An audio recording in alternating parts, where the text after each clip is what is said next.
देखें English vocabulary जो है ना, जो मैंने कुछ सीएसएस के पेपर्स देखे हैं पास 2 to 3 4 ईयर्स के जो नज़र से गुजरे,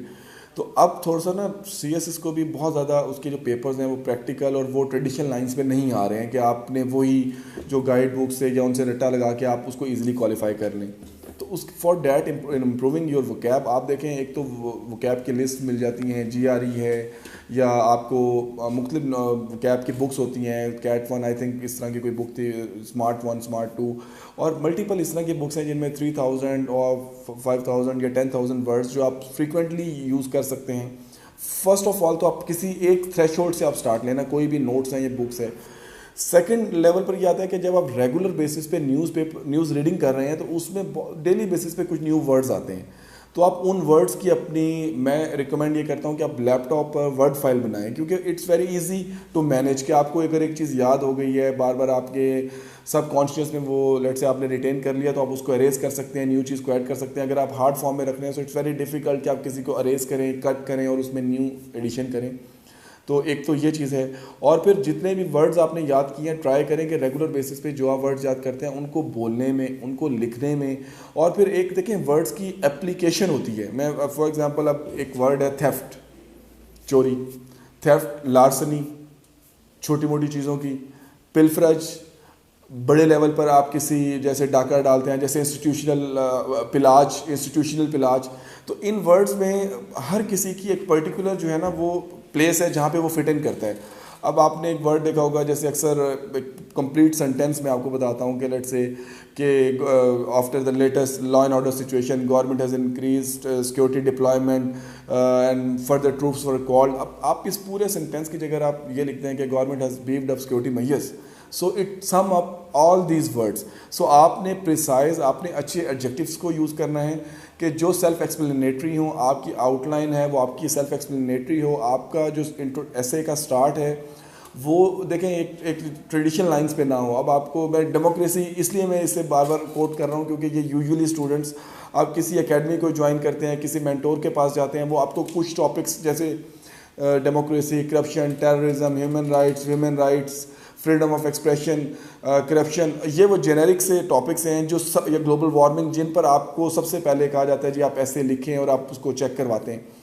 तो आप इन टॉपिक्स, अब यही डेमोक्रेसी है तो आपको पेपर में ऐसे आ जाते हैं और आप उसको स्टार्ट करें, democracy is the government of the people, by the people, for the people, Abraham Lincoln. तो it's a cliche kind of quote ना। तो आप ट्राई करें कि आप लेटेस्ट डायनामिक्स देखें कि इंटरनेशनल लेवल पर क्या हो रहा है, आप अपने ऐसे को नॉन ट्रेडिशनल लाइंस पर स्टार्ट करें, इंस्टेड ऑफ के उस टॉपिक को आप डिफाइन करें बहुत सिंपल वर्ड्स में, उससे रिलेटेड कोई इंटरनेशनल लेवल पे इंसिडेंट हुआ है आप उसको कोट कर लें। तो इस, और ये होता है कि कुछ आप देखें जब न्यूज़ रीड करते हैं या अच्छे आर्टिकल्स पढ़ते हैं, आप उनमें सेंटेंस की कंपोजिशन देखें। अगर एक सेंटेंस, एक पूरा पैराग्राफ आपको अपील करता है, आपको अट्रैक्ट करता है, तो आप उसको रीराइट करने की कोशिश करें, क्योंकि एक्सप्रेशंस आपकी प्रैक्टिस से, आपके बोलने से, आपके लिखने से जितनी ज़्यादा आप प्रैक्टिस करेंगे उतने ही ज़्यादा वो आपको मेमोराइज होंगे। और इसके अलावा आप देखें एक ऐसे है उसमें एक वर्ड अगर आपने एक जगह यूज़ कर लिया है, लेट से इंक्रीज़, मैं तो इसको भी रिकमेंड नहीं करता कि आप इंक्रीज़ डिक्रीज़ इस तरह के सिंपल उसको लिखें।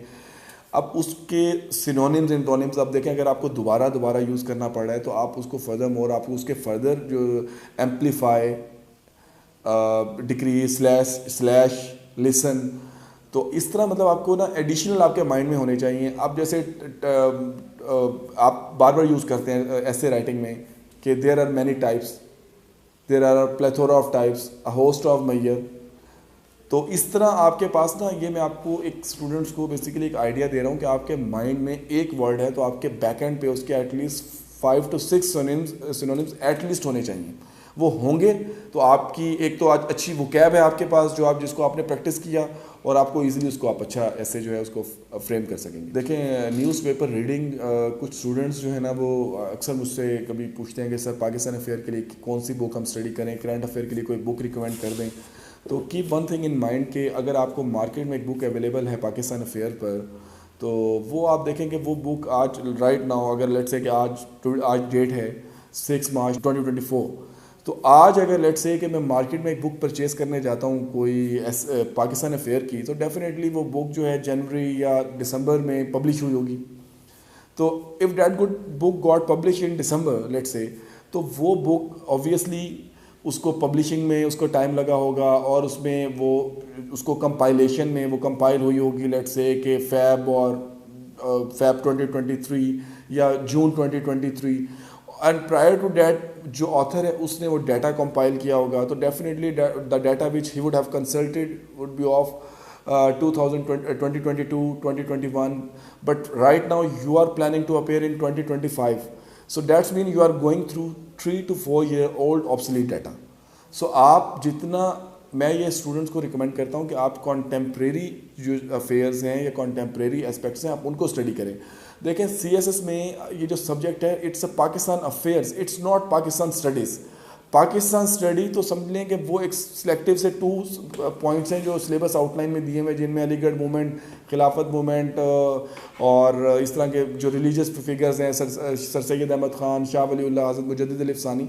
तो इनके मगर डैट डजंट मीन कि इनके अलावा कोई हिस्ट्री से क्वेश्चन नहीं पूछेंगे, they can ask any question in from history. So अगर आप रेगुलर बेसिस पे डॉन न्यूज़पेपर के नेशनल पेजेस ही आप रीड करते हैं ना, मैं मिनिमम बेयर मिनिमम आपको बता रहा हूँ, तो आई फील कि आपको कभी भी पाकिस्तान अफेयर के पेपर में आपको इशू नहीं होगा। अब आप उसमें पॉलिटिकल डिबेट्स का उनको आप छोड़कर आप इशू बेस्ड टॉपिक्स जो हैं, लेट्स से कभी कोई हेल्थ से रिलेटेड कोई टॉपिक आ जाता है, अभी रिसेंटली कोई फ्लड अगर कोई आ जाता है, कोई नेचुरल क्लैमिटी अगर स्ट्राइक करती है पाकिस्तान को, उससे रिलेटेड कोई आर्टिकल आ जाता है, तो इशू बेस्ड वो आपके सिलेबस आउटलाइन में टॉपिक्स आइडेंटिफाई किए हुए हैं, आप उनको देखें। और बिसाइड्स के वो रेगुलर आप जब नेशनल पेजेस पढ़ रहे हैं, आप उसके अलावा जो सिलेबस आउटलाइन के टॉपिक्स हैं उनको गूगल पर लिखें, सर्च करें लेटेस्ट आर्टिकल्स को, तो latest in time and date आपको आर्टिकल्स आ जाएंगे। उनसे आपके देखें जो फैक्ट्स एंड फिगर हैं, रेफरेंसेस हैं, वो आपको लेटेस्ट मिलेंगे इंस्टेड ऑफ वो ट्रेडिशनल रिसोर्स जो आपको रेफरेंसेस मिलने थे।